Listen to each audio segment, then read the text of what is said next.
शरद पवार गटाचे प्रवक्ता विकास लवांडे यांनी काही मुद्दे उपस्थित केलेले आहेत आणि ज्या पद्धतीने रोहित पवार यांनी काही दिवसांपूर्वीच अजित पवारांच्या निधनानंतर जी पत्रकार परिषद घेतली त्याच पत्रकार परिषदेच्या संदर्भात आता विकास लवांडे यांनी देखील काही मुद्दे पुढे आणलेले आहेत। काय नेमकं त्यांचं म्हणणं आहे ते आपण जाणून घेणार आहोत। तुम्ही ज्या पद्धतीने एक मुद्दा मांडला की अजित पवारांच्या पक्षातील नेते या संदर्भात काही बोलताना दिसत नाहीये, काय नेमकं तुम्हाला काय म्हणायचं? नाही, मुळामध्ये रोहितदादा पवार यांनी 10 तारखेला मुंबईत जी पत्रकार परिषद घेतली ती पत्रकार परिषदेमध्ये त्यांनी अजितदादांचा जो काय अपघात म्हणा किंवा घात म्हणा या अर्थाने संशय घेणारे अनेक मुद्दे उपस्थित केलेले आहेत, अनेक प्रश्न उपस्थित केलेले आहेत, अनेक फॅक्ट्स मांडलेले आहेत, अतिशय बारकाईने त्यांनी सूक्ष्मरीतीने अभ्यास करून मांडलेला आहे।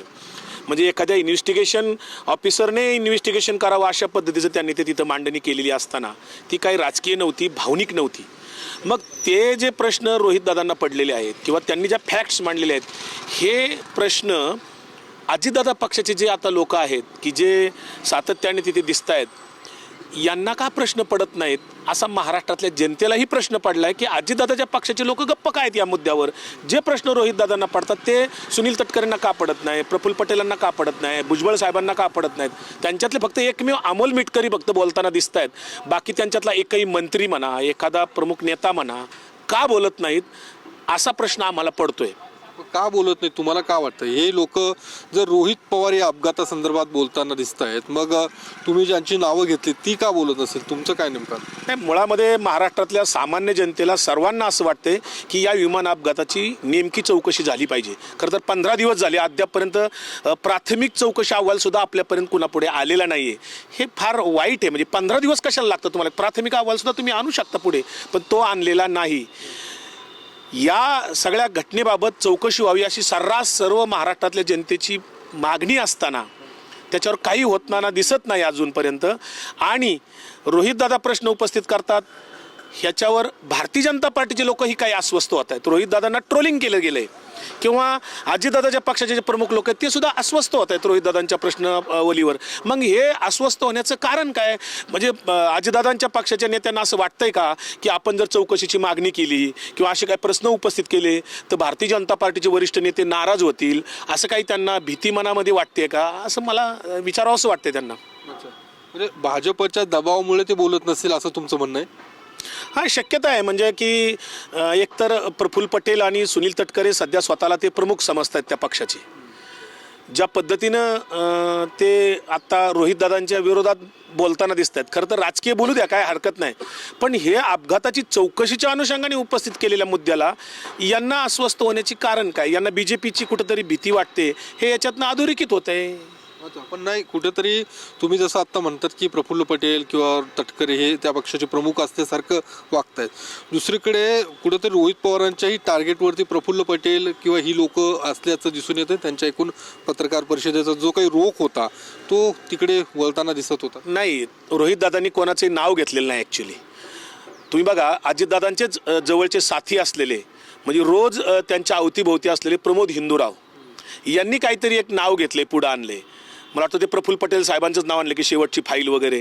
मग रोहितदादांनी कुठेही नाव घेतलेलं नसताना तटकरेंचं नाव घेतलं नाही, प्रफुल्ल फक्त रोहितदादांनी एक सांगितलं की विमान कंपन्याचे मेंटेनन्स करणारी जी काही कंपनी आहे त्याचं ती काहीतरी प्रफुल्ल पटेलांची आहे। 2च कंपन्या आपल्याकडे देशात आहेत की त्यातली एक कंपनी प्रफुल्ल पटेलांची आहे असा उल्लेख केला आहे। परंतु याला जबाबदार कोण आहे हे चौकशीतनं निष्पन्न व्हायला पाहिजे अशी मागणी केलेली आहे। आणि ज्या फॅक्ट्स मांडलेल्या आहेत त्या घडामोडी, समजा ऐन वेळेस विमान बदललं, ऐन वेळेस पायलट बदलला, फ्युएल तिथं अनावश्यक तिथं ठेवलेलं होतं विमानात, अशा अनेक काही गोष्टी ज्या केलेल्या आहेत। उपस्थित 10-12 प्रश्न अतिशय गंभीर स्वरूपाचे प्रश्न आहेत। हे प्रश्न त्यांना का पडत नाही? भारतीय जनता पार्टीला नाराज होईल म्हणून अजितदादाचा पक्ष रस्त्यावर का उतरत नाही? अजितदादांच्या या अपघाताचं दुःख त्यांना वाटत नाही का? अजितदादांच्या घटनेची चौकशी व्हावी असं त्यांना वाटत नाही का? ते का रस्त्यावर उतरत नाहीत? खरं तर अजितदादांचा पक्ष आता रस्त्यावर उतरला पाहिजे या मुद्द्यावर आणि त्यांनी थेटपणे मागणी केली पाहिजे केंद्रीय गृह मंत्रालयाकडे की बाबा याची दूध का दूध पाणी का पाणी झालं पाहिजे, याच्या मुळाशी गेलं पाहिजे, कुठेही चौकशी दडपली गेली नाही पाहिजे। कारण लोकांना संशय आहे की ही चौकशी दडपली जाईल, खरी चौकशी होईल का नाही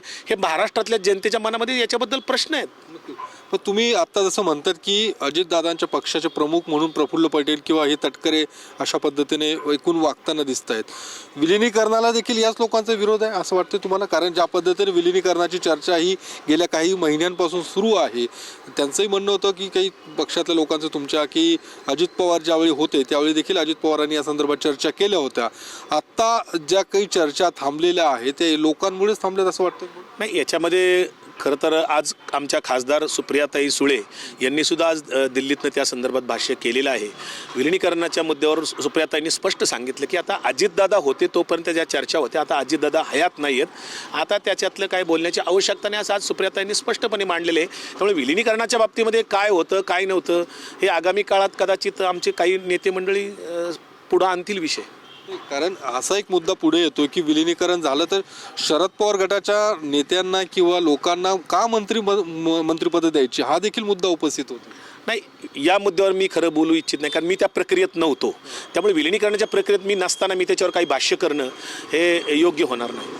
धन्यवाद. तर विकास लवांडे होते, त्यांनी या सगळ्या मुद्द्यांवरती भूमिका मांडलेली आहे. जर रोहित पवार अजित पवारांच्या अपघातासंदर्भात बोलताना दिसत आहेत, मग अजित पवारांच्या पक्षातील नेते गप्प का?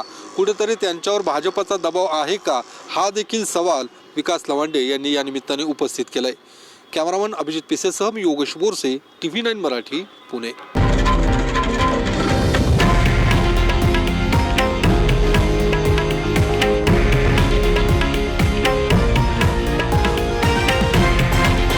हे आहे देशातील नंबर 1 न्यूज नेटवर्क आणि आपण पाहत आहात TV9 मराठी, एकमेव.